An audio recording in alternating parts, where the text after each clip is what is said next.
Hi guys, and welcome to my channel. Today we're going to make this fun little hoop together and we're going to use the punch needle for it. I have a kit in my shop, I'll link it down below, and you can find a kit, and in the kit you can find everything you need to make this. So I've got the hoop, the cloth, the yarn and the punch needle, and then you can just follow me along with this video. I will show you from start to finish how to make this. And so let's get started.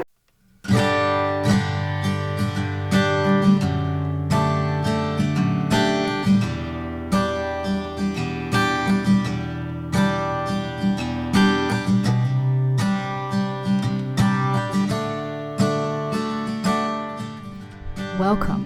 Let's start with the supplies you need.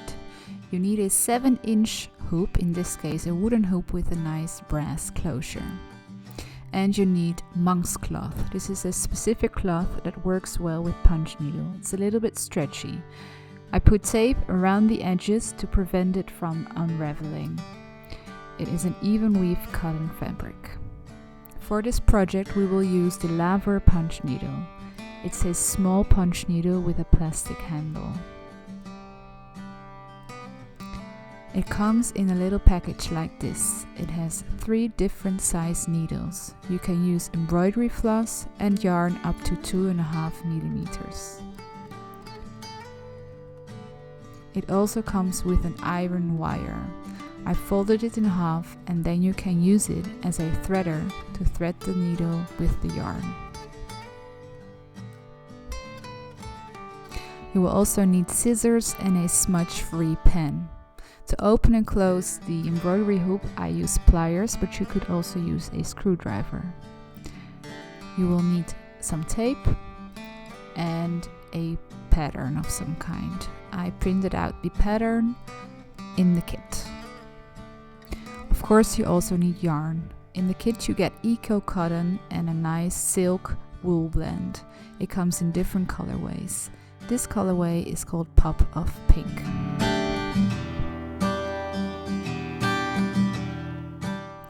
We start out with the preparation of the loom. I undo the closure and then I put the cloth over the inner ring. I make sure it's in the middle.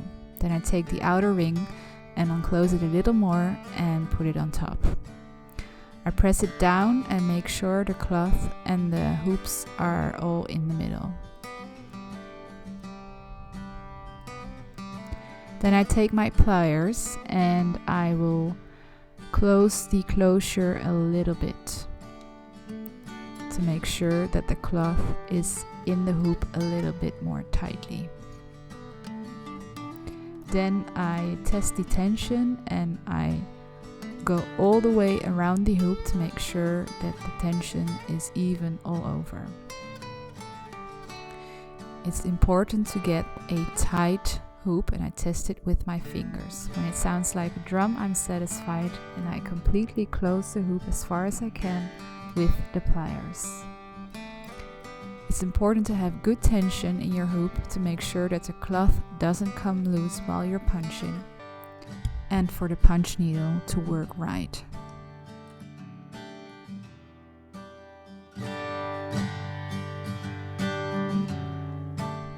This is where it gets a little bit complicated. We want to have the back of the pattern on the back of our loop, so we're putting the pattern reversed on the window so the back of the paper is facing us. We're also going to have the back of the hoop face us and put it on the pattern, and this way the cloth is touching the paper and you can see the pattern the best way. Make sure that the design is in the middle and now copy only the pot. Make sure you copy it exactly to get the best results. We are drawing on the back of our hoop because we want the loops to be on the front side.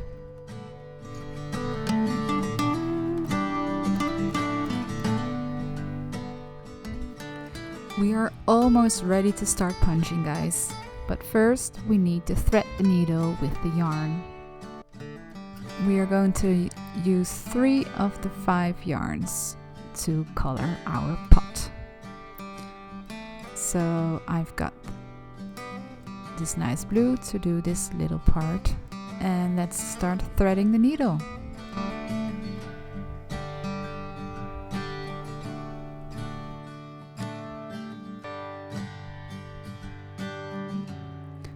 So first we have to put our threader down the punch needle. Start with the loopy end and push it all the way through from the top of the needle to the bottom. This can be a little bit tricky because the threader can be a little bit bumpy and the needle is quite small. It comes out the other end, and there you can make a loop like this. Now take your yarn and thread it through the loop, and now pull the threader all the way out of the needle and take the yarn with you.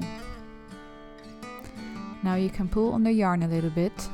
We don't need the tail to be too long, but we're not done yet. We've got this little hole on the top that we have to thread as well. We can use our threader for this. Again, take the loop and from the back push it through, then make the little hole, put the yarn through the loop and pull the threader back and take the yarn with you. This can be a little bit tricky because the yarn is quite thick and the hole is really small. Now pull on the end to make the tail a little bit smaller. And we're done, we're ready to start punching. The Lavor needle has a needle that is adjustable in length, so you can unscrew the little closure and then you can adjust the length of the needle. This decides how long your loops are going to be. In this case, we're going to make them about medium length.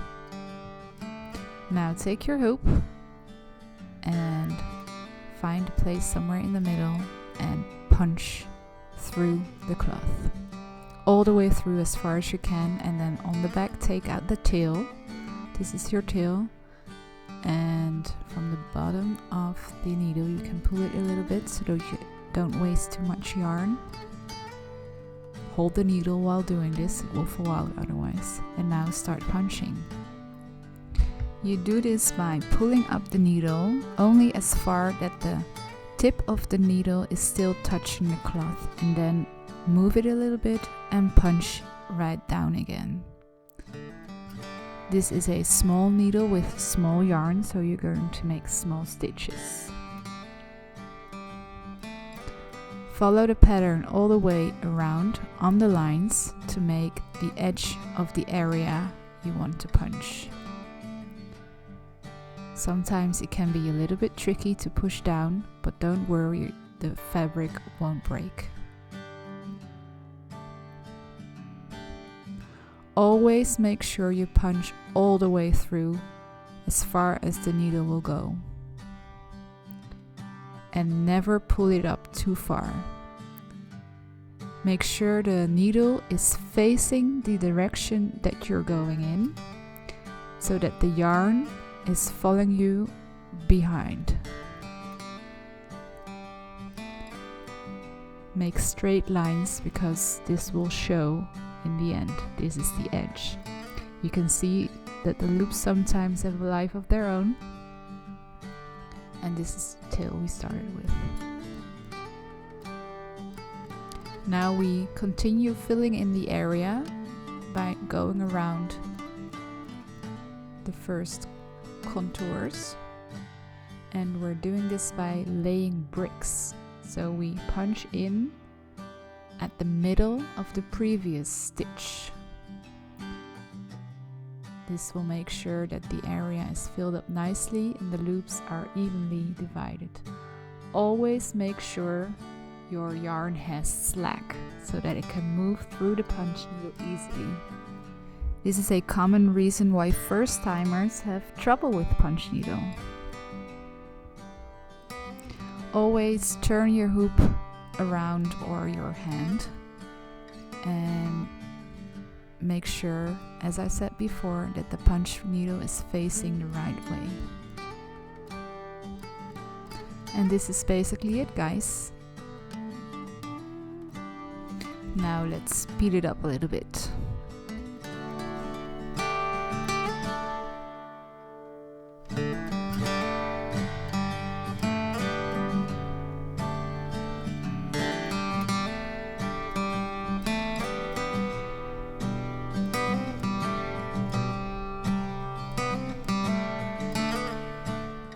Just keep going round and round until you reach the middle. And make sure you go all the way to the end and don't leave anything uncovered. And when you're done, turn the hoop around and hold the needle. As you can see, my edges are not that straight. Maybe I should have been more precise when drawing it. Now I cut the little loop next to my needle and make it loose. Now I can pull it out. And my first area is almost done. Cut the tails as close to the hoops as you can, and then they will just fade away in between the piles. You can straighten loops up a little bit to make it a little bit more neat. And then we go on with our next area. For this part we take another color.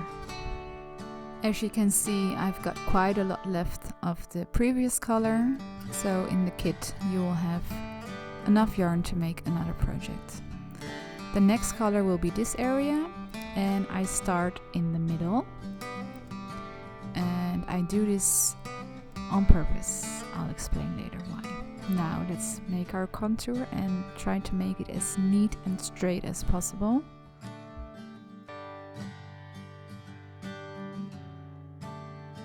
When I come next to the other area, I just lay bricks like I did before.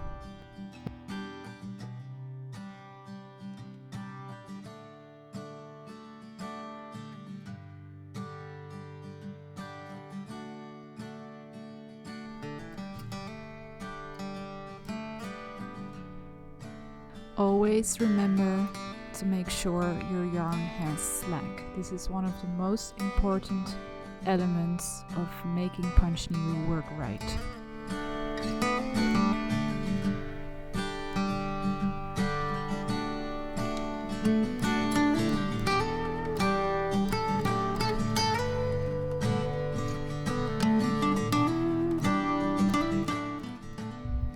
Let's move on to the next area. So now I'll explain. You have to start in the middle, because that way the tail of your beginning part won't be near the edges, and this will make a neater edge, because the tail might stick out and it will show.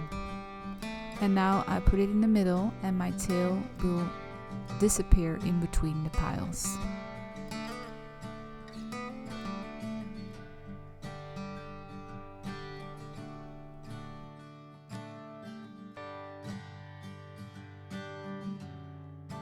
As you can see, this edge is now being prolonged and it looks neater already. You can adjust the loops a little bit to make it look nicer.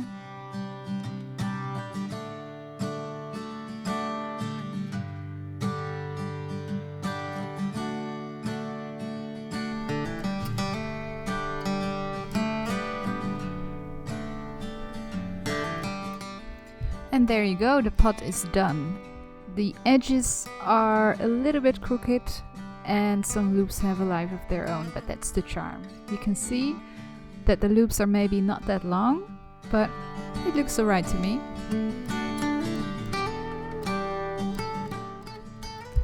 Now that we have the pot done, it's time to do the leaves.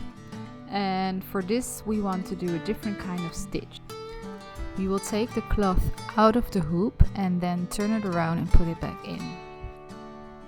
This is necessary because we want to punch the leaves from the other side. When copying the pattern, the cloth has to touch the window, otherwise we won't be able to see the image or the design and copy it with our pen. So we're turning the cloth around and put it in. We are not paying too much attention to stretching it right. And now we're putting our padding the right way facing us on the window. So we've turned the cloth around. Now we can start drawing. We didn't put the cloth in exactly in the right place, as you can see with this circle showing here. But that doesn't matter because we just have to align the pot. So now we are aligning the pot, and then we can start drawing the leaves. Try to follow the lines closely to get a nice end result.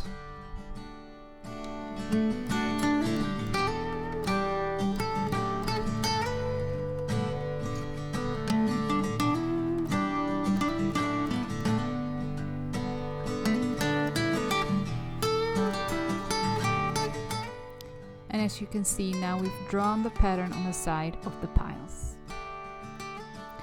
Now we take out the cloth again and turn it around to give it its final destination. This time it's important to place the design exactly in the middle as you want it to be in the end, and do it the exact same way as we did before. So make sure the tension is even and then close it as tight as you can.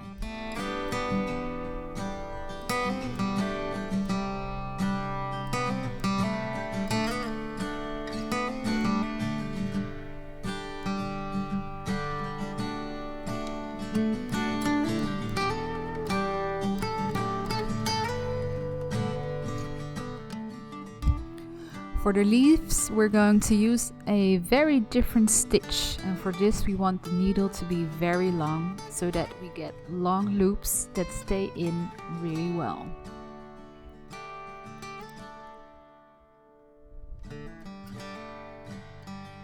This is what we're going to do. In embroidery it's probably called a satin stitch, but for punch needle this is quite unusual to do, but it works. So we pull out the tail, and then we're going to not make a small stitch, but take it all the way to the end of the area you want to fill up, and go back and forth between the middle line and the edge of the leaf, and moving your way up slowly. And because the needle is quite long at this point, it takes a little longer. Don't forget to punch your needle all the way through, as far as it goes, and just follow the lines.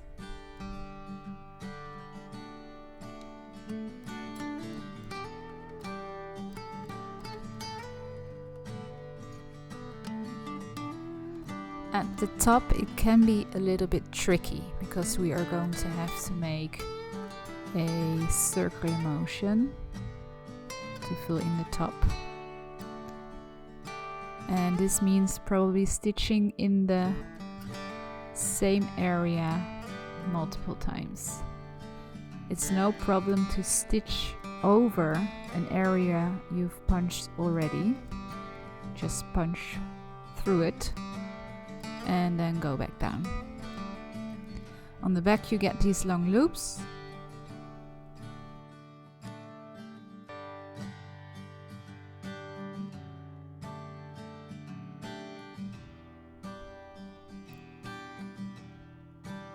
And now fill up the entire leaf like this, and you get this really cool look.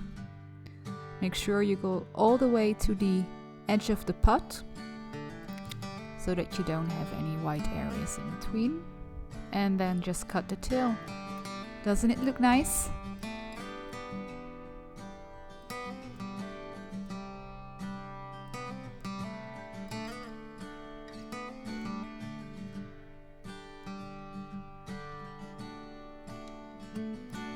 Here you can see again how I do the tip. So I punch in the same hole almost multiple times and make my way around. Don't forget to turn the needle every time you go the other direction. And here we've got the other color. So I turn my needle every time I go back and forth. It's fast, but if you look well, you can see it.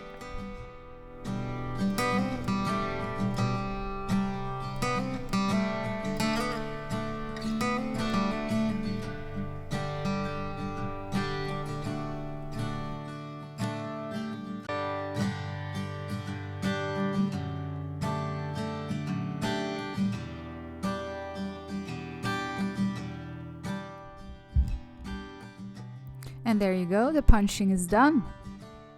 And now we're going to clean up the back a little bit, cut the tail loose, and just cut all the tails as high as the loop, so not lower. And this way the tails just fall in between the piles. And we're not going to see the back when we hang it, so it's fine. And now you can see the nice effects of the loops sticking out and the satin stitch.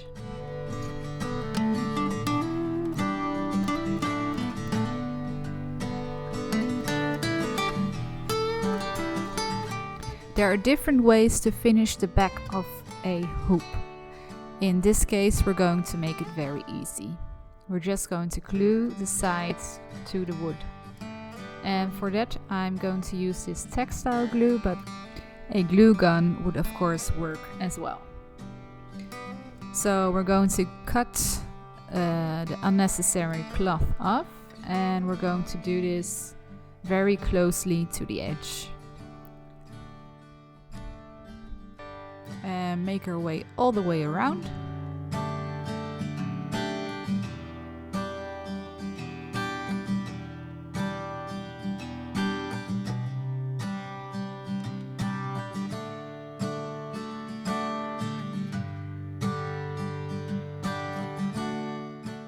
So I'm going to put the glue on the loop and on the cloth and put it all the way around already.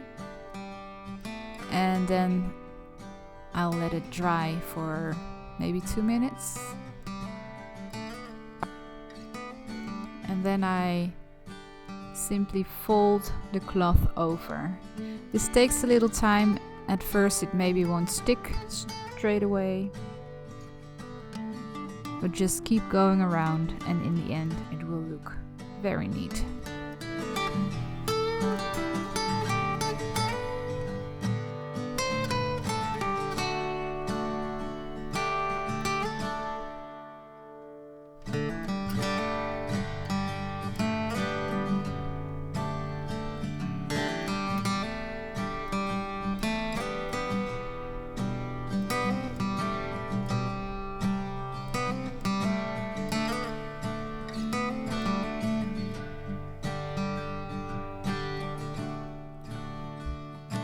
And there you go, it's done.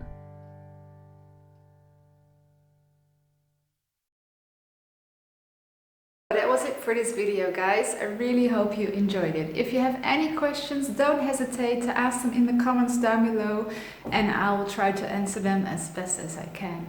If you like this video, I would really appreciate it if you left a thumbs up, and you can subscribe to my channel if you want to see more videos like this and all kinds of tutorials relating to fiber art. So hope to see you soon. See you next time.